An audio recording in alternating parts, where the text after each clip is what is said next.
Assalamualaikum warahmatullahi wabarakatuh. Saya Asitah Nurul Inayah. Di sini saya akan mempresentasikan tentang laporan hasil analisis 5W1H pada program BKSD. Sebelumnya saya ingin berterima kasih kepada Bu Syarif Fitrah yang telah memberikan kepada saya kesempatan untuk memenuhi tugas UAS mata kuliah BK Perkembangan semester 2. Nah, sebelum saya memasuki hasil analisis program BKSD, saya ingin menjelaskan terlebih dahulu teori dasar yang berkaitan dengan program BKSD. Di sini ada pengertian anak usia sekolah dasar. Menurut tahap perkembangan Piaget, anak usia sekolah dasar berada pada tahap perkembangan operasional konkret yang terjadi pada usia 7-11 tahun. Nah, pada tahap perkembangan ini, anak-anak mengalami perkembangan yang sangat signifikan, mulai dari perkembangan kognitifnya, perkembangan emosional, dan juga perkembangan fisiknya. Kemudian selanjutnya ada peran konselor SD. Nah, di sini poin pertama adalah keterlibatan dengan guru dan orang tua berupa konsultasi, koordinasi dengan berbagai pihak. Yang kedua ada memberikan layanan bimbingan dan konseling. Yang ketiga memberikan dukungan emosional untuk membantu siswa beradaptasi dengan lingkungan sekolah. Yang keempat ada membantu siswa mengembangkan kebiasaan belajar yang baik. Yang kelima ada membantu siswa mengembangkan keterampilan sosial. Yang keenam memberikan pendidikan kepada siswa, guru, dan orang tua tentang topik-topik seperti penindasan, pengembangan pribadi, dan juga kepercayaan diri. Selanjutnya saya akan mempresentasikan tentang hasil analisis 5W1H pada program BKSD. Yang pertama ada WAT. Apa sih itu program BKSD? Nah, program BKSD berfokus pada pribadi, sosial, dan akademik siswa, merujuk pada visi dan misi sekolah, yaitu untuk mempersiapkan peserta didik yang berkarakter dan juga bertanggung jawab, mempunyai prestasi dan juga akademik yang baik. Nah, di sini program BK memaksimalkan potensi-potensi peserta didik tersebut dari sisi emosional, akademik, dan juga sosial peserta didik. Kemudian ada bimbingan dan konseling sekolah dasar mengupayakan bimbingan yang memfasilitasi peserta didik mencapai tugas perkembangannya melalui 4 komponen layanan, yaitu layanan dasar, layanan perencanaan individual, layanan responsif, dan juga dukungan sistem. Jadi layanan-layanan ini secara langsung diberikan kepada peserta didik. Kemudian pada program bimbingan dan konseling sekolah dasar, posisi konselor bukan sebagai fasilitator pengembangan diri peserta didik, tapi sebagai konselor kunjung yang membantu guru wali kelas atau guru kelas dalam mengatasi atau mengentaskan masalah pada peserta didik. Kemudian poin selanjutnya adalah who, siapa? Siapa saja sih orang-orang yang terlibat dalam program BKSD ini? Yang pertama tentunya peserta didik. Tumbuh kembang anak usia sekolah dasar di era teknologi canggih saat ini membutuhkan bantuan dalam menghadapi kesulitan-kesulitannya. Jadi sehingga sudah seharusnya layanan BK pada sekolah dasar diselenggarakan. Yang kedua adanya peran orang dewasa.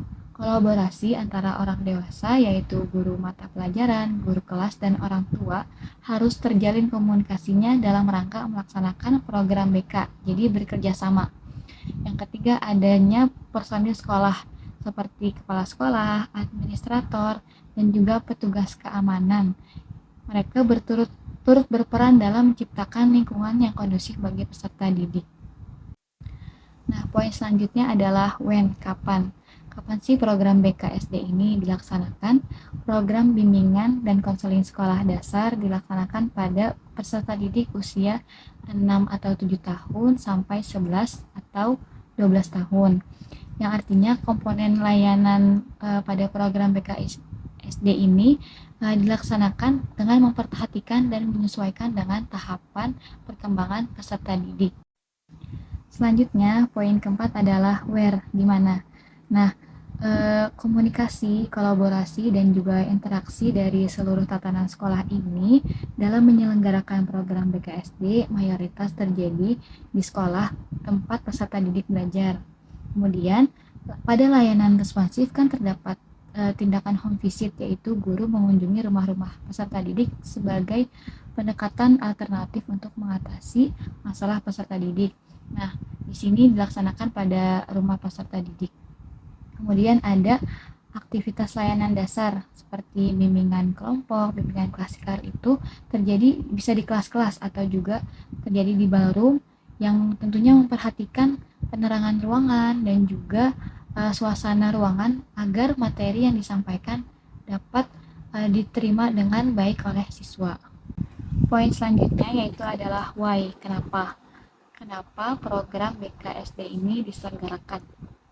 Program bimbingan dan konseling sekolah dasar berkepentingan untuk mengembangkan potensi peserta didik usia sekolah dasar mencapai tugas perkembangannya secara optimal.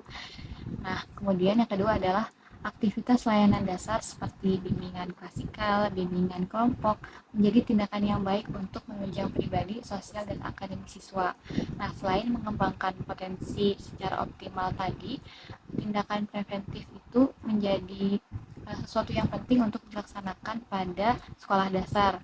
Nah, di sini BK memberikan layanan-layanan seperti bimbingan klasikal, bimbingan kelompok untuk upaya pencegahan dan mengatasi permasalahan pada peserta didik sedini mungkin. Kemudian selanjutnya adalah layanan diselenggarakannya pelayanan bimbingan dan konseling di sekolah dasar, yaitu untuk membantu aspek psikologis peserta didik. Nah, di sini selain tadi mengembangkan potensi siswa dan kemudian upaya pencegahan, aspek psikologis juga perlu diperhatikan dan menjadi landasan mengapa program BKSD itu diselenggarakan. Selanjutnya ada poin terakhir yaitu how, bagaimana program BKSD itu diselenggarakan. Yang pertama adalah pelaksanaan program BK harus disusun sedemikian rupa secara komprehensif. Bimbingan dan konseling sekolah dasar merancang kegiatan BK berdasarkan standar kompetensi kemandirian, yaitu kita sebut dengan SKK. Nah, di sini meliputi 10 aspek-aspek perkembangan, yaitu mencakup landasan hidup religius, landasan perilaku etis, kematangan emosi, kematangan intelektual, kesadaran tanggung jawab sosial, kesadaran gender, kemudian ada pengembangan diri, dan perilaku kewirausahaan. Yang terakhir adalah wawasan dan kesiapan karir, juga kematangan hubungan dengan teman sebaya. Nah, 10 aspek-aspek perkembangan itu meliputi pengenalan, kemudian menjadi tindakan yang diharapkan mampu diterapkan oleh siswa dengan baik. Kemudian, pada layanan dasar berfokus memfasilitasi tercapainya tahapan dan tugas perkembangan yang sudah dirancang oleh SKK tadi. Upaya ini untuk meningkatkan keterampilan peserta didik dalam pengambilan keputusan, tanggung jawab, dan juga kesadaran atas lingkungannya. Nah, kemudian selanjutnya ada layanan responsif. Layanan responsif di sini sangat dibutuhkan oleh siswa yang memiliki permasalahan khusus, mencakup pribadi, sosial, dan juga permasalahan belajarnya. Nah, di sini guru BK dapat memberikan konseling secara langsung untuk mengatasi masalah dan memberikan bantuan kepada peserta didik secara khusus. Kemudian ada dukungan sistem. Nah, dalam komponen layanan ini menjadi tindakan yang efektif untuk mendukung kerjasama dan kolaborasi dengan banyak pihak. Jadi mendukung layanan bimbingan dan konseling dalam meningkatkan perkembangan dan juga kesejahteraan siswa. Oke, mungkin hanya itu yang bisa saya sampaikan. Kurang lebihnya mohon maaf. Terima kasih atas perhatiannya. Wassalamualaikum warahmatullahi wabarakatuh.